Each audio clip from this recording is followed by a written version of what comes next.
Welcome to the portal, where myths, nightmares, and mysteries are just one step away. My name is Epoch, and I will be your guide. Remember to like the video, subscribe so you don't miss our next crossing, and comment on where you would like us to go next. Now, as we step into the portal once more, our destination takes us to a new place and to a new story.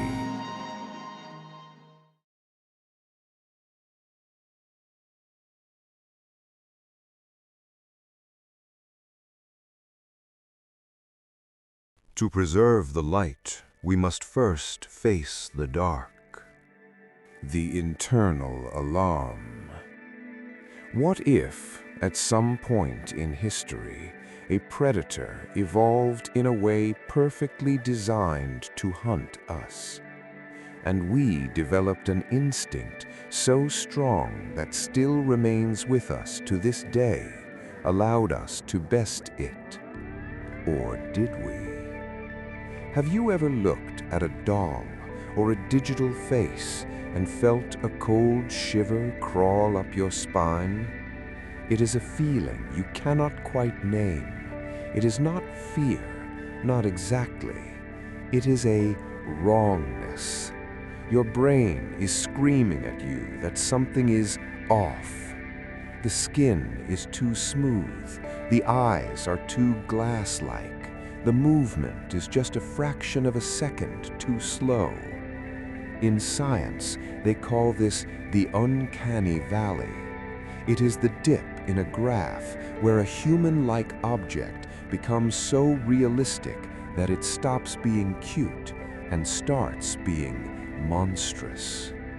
But today, we aren't looking at the science, we are looking at the reason.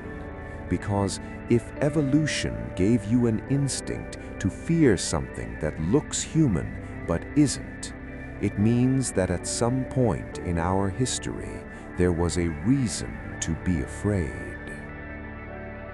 The graph of dread. The term was first coined in 1970 by Masahiro Mori. He noticed that as robots became more human, our affinity for them grew. We like things that look like us, until they look too much like us. Suddenly, the graph plunges. Our empathy turns into revulsion. We look at the machine and we don't see a friend. We see a corpse. We see a mimic. But why? Why does the human mind react with such violence to a near miss?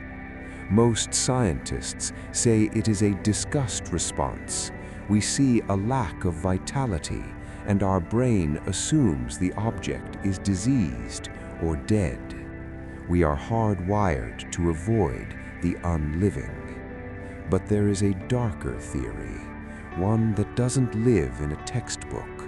It lives in the back of your mind, in the dark, when you are alone. The predator theory. Think about your other instincts. You fear the dark because of what might be hiding in it. You fear loud noises because they signal danger. Every fear we have is a survival tool built over millions of years of being hunted. Now ask yourself, why do we have a built-in biological reflex to recognize an almost human? We can also be sure about something. This instinct does not kick in with predators we are familiar with, at least not in the same disturbing way. And you won't feel this with sick people that have their face altered, since we know they are going through something different, yet human. Even corpses won't cause this response. Evolution does not waste energy. It only keeps the traits that keep us alive. For us to have a deep, visceral fear of almost humans, it means that in our distant past there was something that looked like us, but wasn't. something that wore our faces but lacked our souls. Imagine a predator that did not need claws or camouflage, a predator that simply blended in. It stood at the edge of the firelight. It mirrored your expressions. It spoke with your brother's voice. But the eyes were wrong. The uncanny valley is not a glitch in our psychology. It is an alarm system. It is the ghost of a memory from a time when we were not the only people walking the earth. The modern mimic. Today, we have moved the valley from the forest into the screen.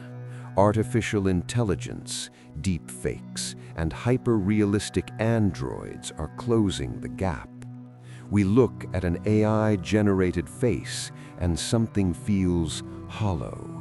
It is a meat puppet made of pixels. It blinks, but there is no thought behind the eyes. It speaks, but the words are just an imitation of life. We are building the very things our ancestors feared. And as the technology improves, the valley gets narrower. One day, the graph will rise again. The wrongness will disappear. The mimicry will be perfect. You will look at a person. You will talk to them. You will even love them. And you will never know that they are not one of us.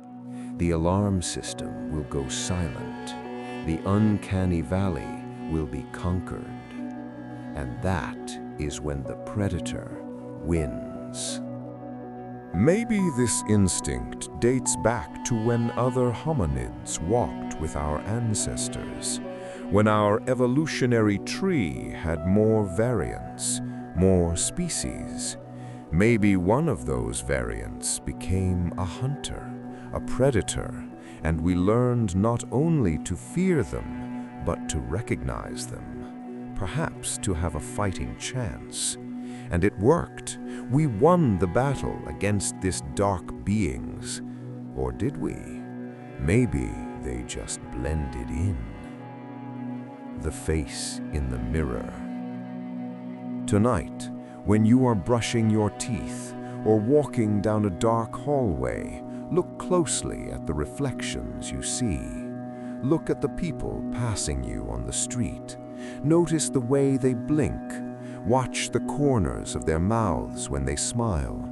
Does the smile reach the eyes, or is it just a mechanical movement of the skin? The uncanny valley is still there. It is still trying to tell you something. It is still trying to protect you. When you listen to a familiar voice calling from the dark, do not trust blindly. When you look at that face in the distance that grows stranger and more disturbing as it gets closer, maybe don't just stand there. The question is, will you listen to the science, or will you listen to that cold, quiet voice in your gut that tells you that is not a human? Let us now step back into the portal and go to our segment of time and space. If you would like to see a longer video about what we went through today, or if you would like to see another specific video, leave it in the comments. Feel free to check any of our previous voyages on screen. My name was Epoch, and I will see you again on one side or the other. Farewell.